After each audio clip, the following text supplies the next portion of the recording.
Est-ce que vous avez déjà entendu parler de l'expérience de Philadelphie? Ça avait pour but d'expérimenter l'invisibilité sur des hommes et des bateaux. Et je pense que vous allez être très surpris. Restez bien, car ce n'est pas ce que vous pensez. Bienvenue dans Un jour, un complot. J'adore ce générique.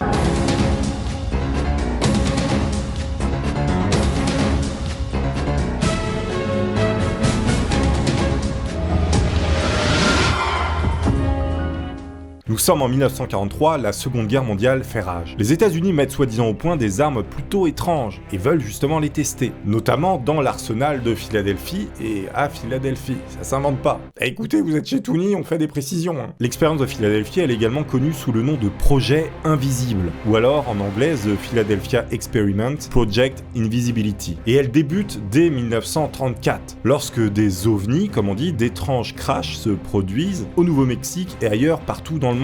Et justement, les Américains mettent en place des bases pour étudier ces phénomènes. Ils se disent, mais qu'est-ce qui se passe dans le monde? Pourquoi il y a des ovnis partout? Restez bien, ce n'est pas ce que vous croyez. Ils mettent également en place ces bases pour former des gens afin de réutiliser les technologies trouvées. On appelle ça de la rétroconception. Ils vont piocher comme ça dans ce qu'ils ont trouvé, soi-disant les soucoupes volantes. Pourquoi je fais cette vidéo? Et ils vont réutiliser ces technologies pour les adapter, pour les mettre sur les chars, pour les mettre sur les bateaux. La rétroconception, c'est ça. Il est même dit que Albert Einstein aurait participé au projet, mais aurait rapidement démissionné. Nikola Tesla aurait repris les rênes en travaillant également avec le Père Noël. Ça, c'est moi qui l'ai ajouté, parce que c'est quand même un peu gros. On est maintenant en août 1939. Un personnage plutôt spécial est recruté pour le projet. Un type soi-disant avec des capacités psychiques, métaphysiques, hors normes. Un mec qui a un cerveau comme as, il te fait bouger des cuillères à distance. Le gars savait probablement plier un service de fourchette en argent juste avec la pensée. Oui, ça sert à rien, mais il savait le faire. Et il a été recruté par l'armée pour un projet secret. Est-ce que ça pue? Oui, ça pue. Le test de la cuillère, c'était probablement pour le recruter dans l'armée. Non mais je le vois bien devant le général militaire de l'armée américaine. Bonjour, je viens pour le poste. S'il vous plaît, pliez cette cuillère. Bienvenue chez Military Corporation USA. On arrive maintenant en 1943, là où tout va réellement commencer. Tesla en a marre du projet et ne veut pas être mouillé là-dedans. Il sabote donc, soi-disant le projet, et le quitte finalement. Il a drop the mic, comme on dit chez nous. Ou alors il a drop the bobine. Je sors, je sais, là-bas, c'est là-bas la sortie, je sais. Le projet est repris par Newman, qui est un très grand physicien et mathématicien. C'est à ce moment que Einstein est invité à participer au projet. Mais également le père Fouras et Jésus-Christ. Désolé, je divague un petit peu, mais bon, j'étais obligé. Non, en tout cas, il est bien dit qu'Einstein avait été invité, hein, voilà, rien que ça, bon. Non, parce que quand t'as Einstein dans ton équipe, en théorie, ce que tu vas faire, ça a de grandes chances de fonctionner. Donc voilà, on en est là, Tesla, Einstein, tout le gratin de la physique, Newman, des mecs qu'on, je vous dis, hein, ils ont une cervelle plus grosse qu'une pastèque. Pas dans le sens ils ont pris le melon, hein, ou la pastèque. Sentez-vous l'odeur du complot? Ça sent... Mais attendez, ce n'est pas fini. Voyons la suite maintenant. Non, parce que c'est un truc absolument incroyable, hein. Moi, j'ai lu ça, je me suis dit, putain, mais on est dans le futur, les gars. Bah non, en fait, c'est le passé, c'est en 1943, mais bon, vous avez compris ce que je voulais dire. L'idée, en fait, du projet, c'est de voir comment vont réagir les corps humains quand on va les rendre invisibles. Vont-ils finir en bouillie? Je ne sais pas. Vont-ils finir en ratatouille gélifié? Personne ne le sait, puisqu'on n'avait pas encore fait l'expérience. Là était la grande question du projet invisible. On allait bientôt y répondre. Enfin, d'après certaines personnes un peu bizarres de l'internet qui pensent à des choses éventuellement un peu bizarres. N'oubliez pas, vous êtes dans Un jour, un complot.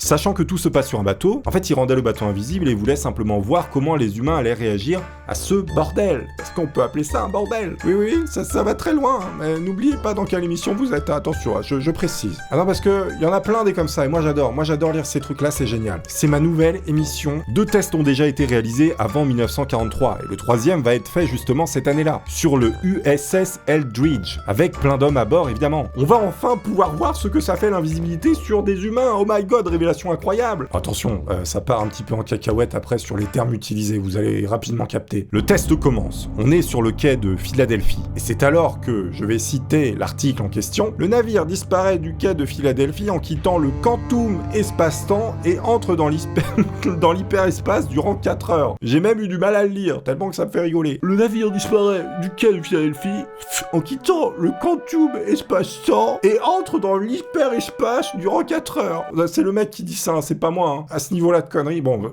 on ne juge pas, voyons la suite. Parce que je suis sûr que les mecs qui écrivent ces trucs-là, ils comprennent même pas ce qu'ils inventent. Ou alors, ils sont devant une télé en train de regarder Star Wars et Stargate en même temps, avec 2 yeux, un sur chaque émission. Et dans leur tête, ça fait une espèce de soupe comme ça qui se mélange, et après, ils vont la caguer sur Internet pour un maximum de bonheur. Et pour mon plaisir personnel, parce que moi j'adore ça. Enfin, j'aime pas la cague, hein, attention.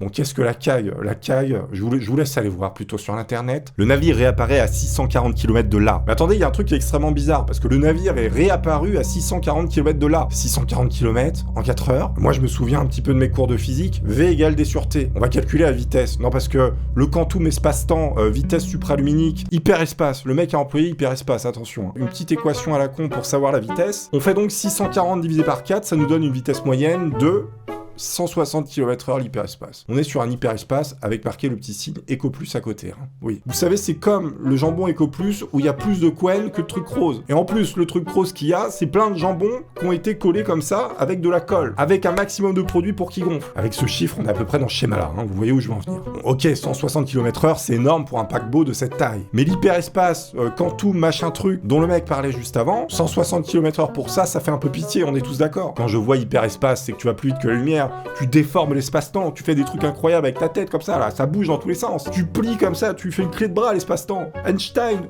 au chiotte, excuse-moi Einstein, je t'aime beaucoup. Non mais voilà, vous avez tous compris, 160 km/h, faut pas se foutre de la gueule du monde. Non, 640 km en hyperespace, tu le fais en 1 milliardième de seconde. C'est de la téléportation, quasiment. Donc voilà, en gros, vous avez les bases, vous comprenez à peu près où on veut en venir. Ne jugeons pas trop vite, voyons les faits, voyons ce qui s'est passé après avec ce projet. Il est mentionné que pour l'équipage, cette expérience d'invisibilité était plutôt un énorme échec. La plupart sont morts instantanément. Ah oui, donc c'est raté. On part sur un raté déjà. Non, parce que si t'as des gens dans un bateau et que tu les butes tous, c'est raté. Ce serait dommage. Tu vas dans ton Costa Concordia pour aller en Corse ou je ne sais où, t'arrives, il te manque une tête ou un bras, c'est dommage. Toujours un peu embêtant si tu veux continuer à vivre. Si tu veux continuer à vivre, si t'es mort, c'est un peu embêtant.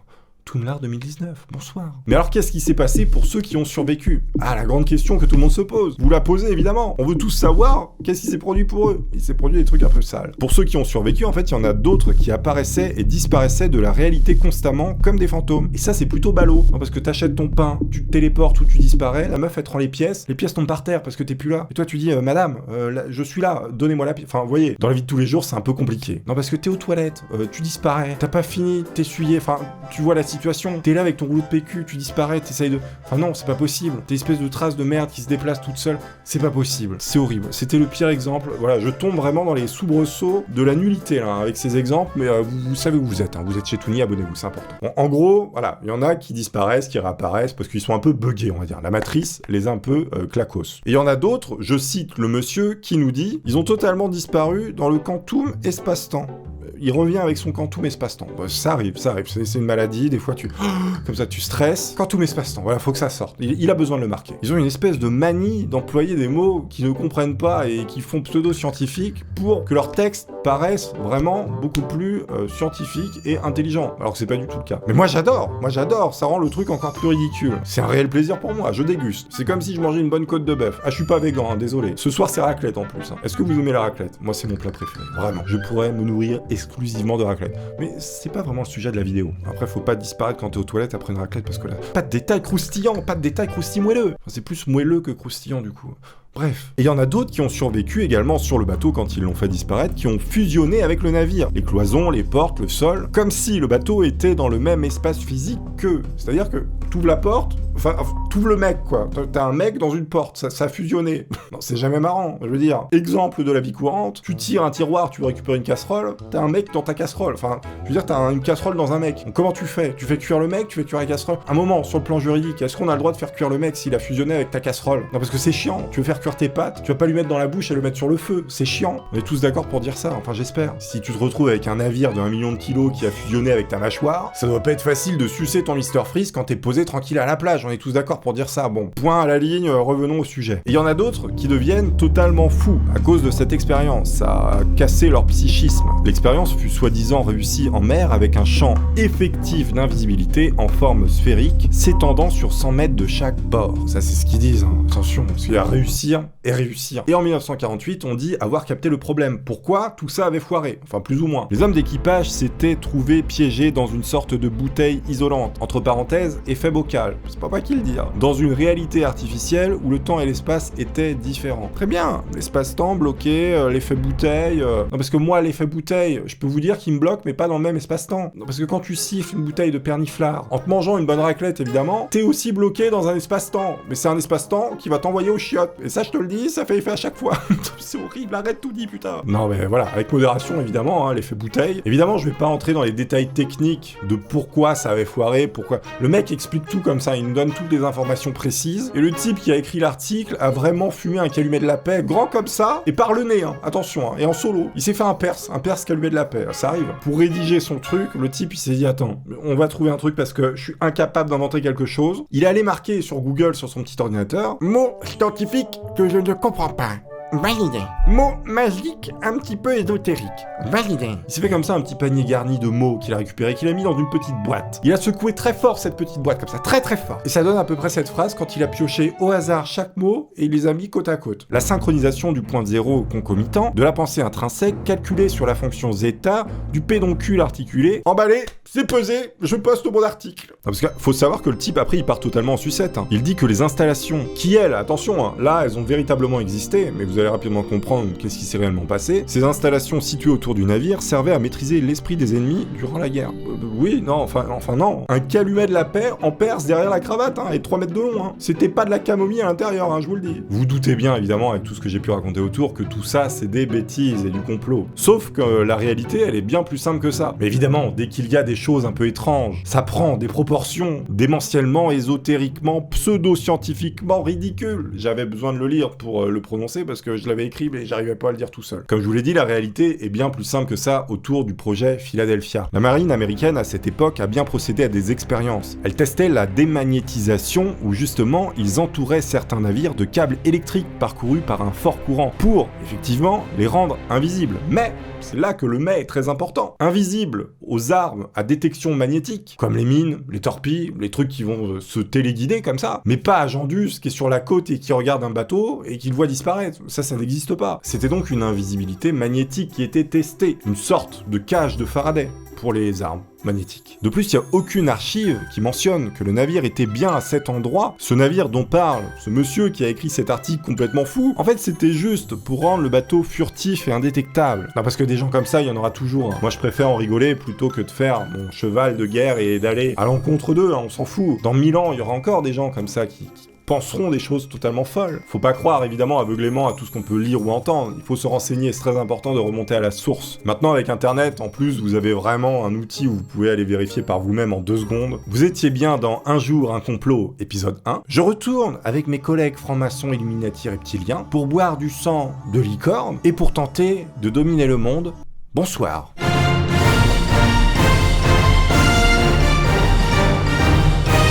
Abonnez-vous, je rends.